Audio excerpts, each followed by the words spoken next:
आज के video lesson में हम लोग पढ़ने वाले हैं वैद्युत द्विध्रुव आघूर्ण और वैद्युत द्विध्रुव आघूर्ण के कारण वैद्युत द्विध्रुव के कारण उत्पन्न वैद्युत क्षेत्र की तीव्रता। तो सबसे पहले हम लोग देखते हैं वैद्युत द्विध्रुव किसे कहते हैं। वैद्युत द्विध्रुव इंग्लिश में कहते हैं इसे इलेक्ट्रिक डाइपोल। ठीक है, तो वैद्युत द्विध्रुव क्या होता है? वैद्युत द्विध्रुव एक निकाय है जिसमें दो समान परंतु विपरीत प्रकार के आवेश एक दूसरे से अल्प दूरी पर स्थित होते हैं। क्लियर? मतलब क्या है कि वैद्युत द्विध्रुव एक निकाय है जिसमें दो बिंदु आवेश होते हैं, दो बिंदु आवेश जो समान परिमाण के होते हैं परंतु विपरीत प्रकृति के होते हैं, एक दूसरे से अल्प दूरी पर स्थित होते हैं। ठीक है, तो परिभाषा लिख सकते हैं वैद्युत द्विध्रुव एक निकाय है जिसमें दो समान परंतु विपरीत प्रकार के बिंदु आवेश एक दूसरे से अल्प दूरी पर स्थित होते हैं। क्लियर? जैसे मान लीजिए एक कोई माइनस क्यू चार्ज है, एक कोई प्लस क्यू चार्ज है, इनके बीच की जो दूरी वो 2l है। मतलब 2l जो ये डिस्टेंस है बहुत ही छोटा अमाउंट है, ये माइक्रोमीटर में या नैनोमीटर में होता है। ठीक है, ध्यान से देखिए, ये भी क्यू चार्ज है, ये भी क्यू चार्ज है, परिमाण में ये समान है परंतु ये माइनस है प्लस है, विपरीत प्रकृति के हैं, एक दूसरे से अल्प दूरी पर रखे हैं। तो इस निकाय को हम लोग कहते हैं वैद्युत द्विध्रुव। क्लियर? अब वैद्युत द्विध्रुव आघूर्ण क्या होता है? वैद्युत द्विध्रुव आघूर्ण इलेक्ट्रिक डाइपोल मोमेंट। एक आवेश का परिमाण, दोनों में से कोई एक आवेश का परिमाण और इनके बीच की दूरी का जो गुणनफल होता है वो होता है वैद्युत द्विध्रुव आघूर्ण। यानी कि आप परिभाषा इसका भी लिख सकते हैं, एक आवेश का परिमाण एवं दोनों आवेशों के बीच की दूरी का गुणनफल क्या कहलाएगा? वैद्युत द्विध्रुव आघूर्ण। तो ये फार्मूला होता है, यानी इसको ऐसे भी लिख सकते 2ql। ठीक है, यह एक सदिश राशि है। क्या है ये? सदिश है, वेक्टर है ये। ठीक है, इसका जो दिशा होता है, इसका जो दिशा डायरेक्शन होता है वो माइनस क्यू चार्ज से प्लस क्यू चार्ज की तरफ। ठीक, मतलब इसका जो दिशा होगा वो माइनस क्यू चार्ज से प्लस क्यू चार्ज की तरफ होता है, इस तरफ होता है। यानी अगर इसको हम लोग ऐसे डिनोट कर सकते हैं वेक्टर p, याद रहेगा ना, माइनस क्यू चार्ज से प्लस क्यू चार्ज की तरफ इसका जो दिशा होता है किसका? वैद्युत द्विध्रुव आघूर्ण का। इसका मात्रक हम लोग लिख सकते हैं, मात्रक देखिए, आवेश का मात्रक होता है कूलाम और ये मीटर का लंबाई का मात्रक होगा मीटर, यानी कूलाम इंटू मीटर इसका मात्रक होता है। तो वैद्युत द्विध्रुव हो गया, वैद्युत द्विध्रुव आघूर्ण हो गया। बच्चों ये परीक्षा में बहुत बार पूछता है, ये इंपॉर्टेंट है। बच्चों अब हम लोग पढ़ेंगे वैद्युत द्विध्रुव के कारण उत्पन्न वैद्युत क्षेत्र की तीव्रता। तो वैद्युत द्विध्रुव के कारण तो यहाँ पर हमें तीन प्रकार से तीव्रता निकालना होता है। एक वैद्युत द्विध्रुव के अक्ष पे कोई बिंदु है जिस पर हमें वैद्युत क्षेत्र की तीव्रता निकालनी होती है, और एक होता है वैद्युत द्विध्रुव के निरक्ष पे, निरक्षीय स्थिति में वैद्युत क्षेत्र की तीव्रता निकालनी होती है, और एक वैद्युत द्विध्रुव के कारण किसी भी बिंदु पर रैंडमली कोई भी पॉइंट ले लेंगे जिस पर हमें वैद्युत क्षेत्र की तीव्रता निकालनी होती है। तो सबसे पहले हम लोग निकालेंगे अक्षीय स्थिति में, अक्षीय स्थिति में, अक्षीय स्थिति में, यानी इस टॉपिक का ये पहला वाला भाग है। वैद्युत द्विध्रुव के कारण उत्पन्न वैद्युत क्षेत्र की तीव्रता का ये पहला भाग है। मान लीजिए एक वैद्युत द्विध्रुव है, ये इसका अक्ष क्या होगा, दोनों बिंदुओं को मिलाने वाली रेखा के समांतर और इसके वैद्युत द्विध्रुव के मध्य बिंदु से जाने वाली, यानी ये इसका होगा, ये जो लाइन होगा ये इसका अक्ष होगा। ये अक्ष देखिए दोनों बिंदुओं को मिलाने वाली रेखा के समांतर है ये, और मध्य बिंदु से ही होके जा रहा है, तो ये इसका अक्ष है। अब इसके अक्ष में स्थित मान लीजिए कोई बिंदु P है, इस बिंदु पर इस वैद्युत द्विध्रुव के कारण वैद्युत क्षेत्र की तीव्रता कितनी होगी ये हमें फाइंड आउट करना है। ठीक है, तो हम लोग जानते हैं वैद्युत द्विध्रुव जो होता है दोनों आवेशों के बीच की दूरी 2l हम लोग लिए थे। इसका मध्य बिंदु मान लीजिए O है, और इसके मध्य बिंदु O से बिंदु P की जो दूरी है वो मान लीजिए R है। ठीक है, और ये मध्य बिंदु है तो ये 2l टोटल डिस्टेंस है, तो ये डिस्टेंस l होगा और ये डिस्टेंस भी क्या होगा, l होगा। इसीलिए इन दोनों बिंदुओं के बीच दोनों आवेशों के बीच की जो अल्प दूरी थी उसको 2l डिनोट किया गया था, ताकि इसके मध्य बिंदु से दोनों को अलग अलग l सेपरेट किया जा सके। ठीक है, तो मान लीजिए कोई ए बी, माना ए बी एक वैद्युत द्विध्रुव है जिसे के पैरावैद्युतांक वाले माध्यम में रखा गया है। ठीक है,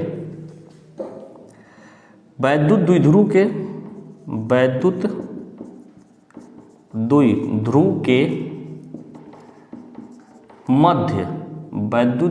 के मध्य बिंदु O से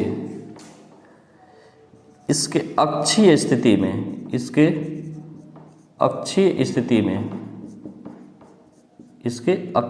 में मध्य बिंदु O से R दूरी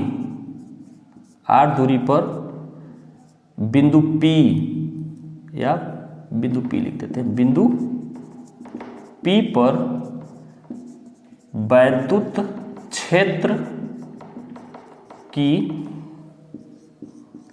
तीव्रता ज्ञात करना है। ठीक, मान लीजिए AB एक वैद्युत द्विध्रुव है, इसके और ये किसी माध्यम में रखा है जिस माध्यम का पैरावैद्युतांक क्या है, K है, और इसके मध्य बिंदु O से R दूरी पर इसके अक्षीय स्थिति में एक बिंदु P है जिस पर हमें वैद्युत क्षेत्र की तीव्रता ज्ञात करना है।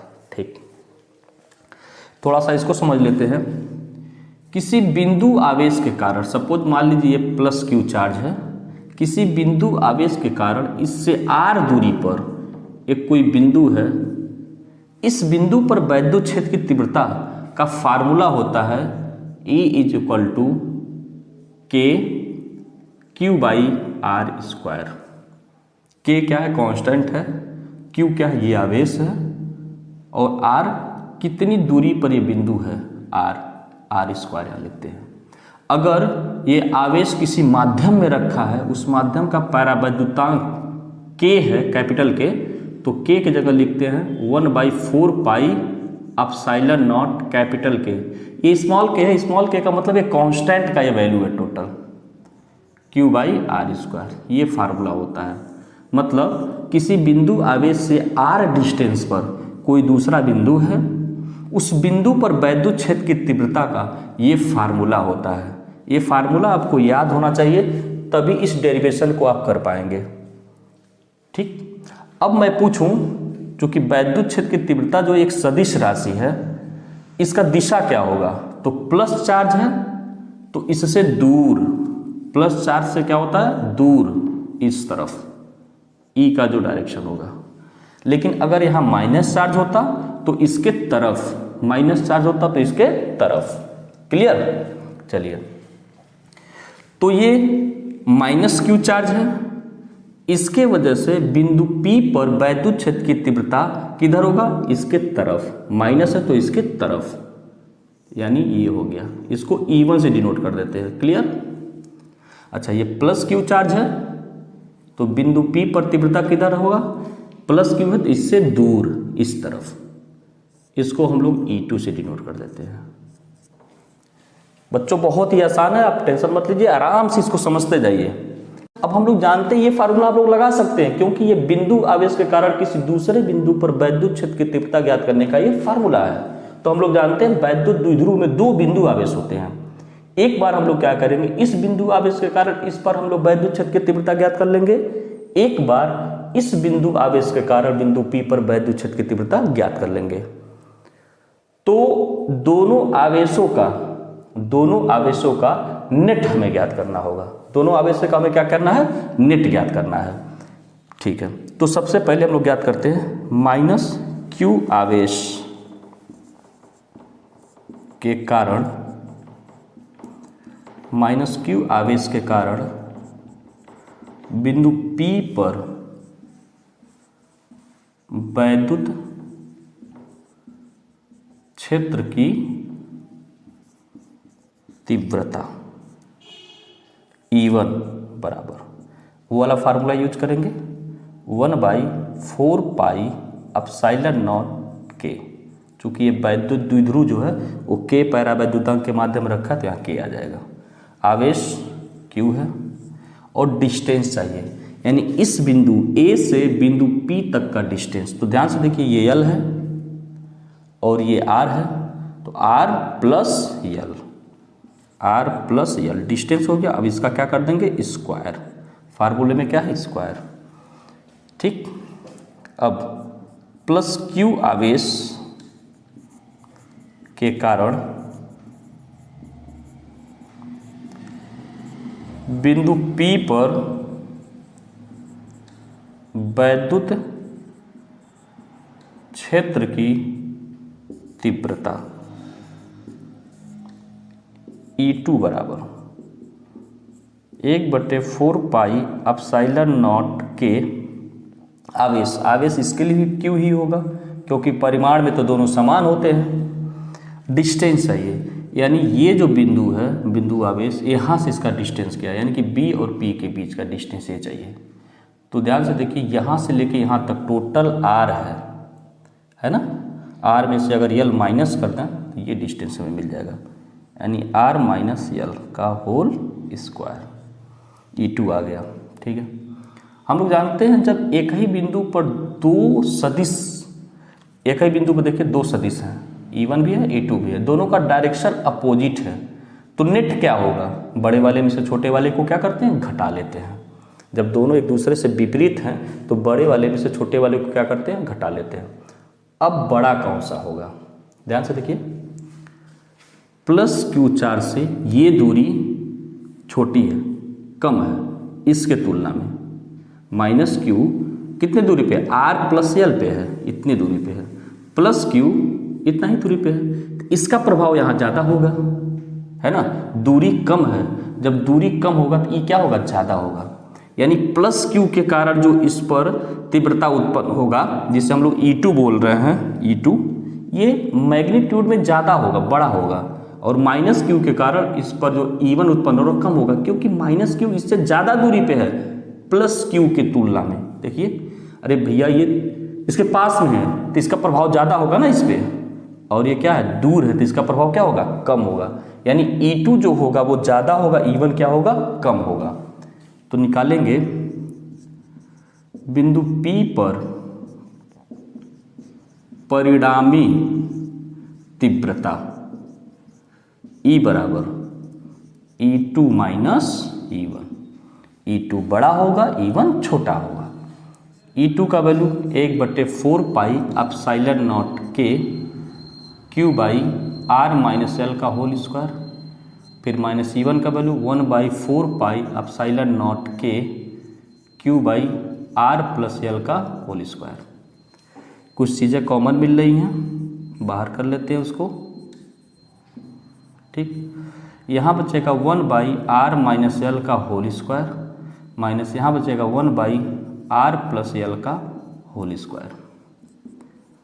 Q by 4 pi epsilon naught के, इसका मल्टीप्लाई यहाँ, इसका यहाँ, R प्लस एल का whole square minus R minus L का होल स्क्वायर, नीचे आपस में मल्टीप्लाई हो जाएगा, ये चीज़ आएगा। ठीक, Q by 4 pi epsilon naught के, इसको a प्लस बी के होल स्क्वायर पे से तोड़ेंगे तो क्या आएगा, a square plus B square plus 2ab, इसको भी तोड़ेंगे a square plus B square plus, sorry minus है तो माइनस 2ab। ठीक, और नीचे आ जाएगा, ध्यान से देखिए, इसको लिख सकते हैं r minus L into R plus L total का स्क्वायर लिख सकते हैं। क्लियर? ठीक, Q by 4 pi epsilon naught के, ध्यान दीजिए, ब्रैकेट ओपन करेंगे तो ये माइनस होगा, R स्क्वायर से कैंसिल,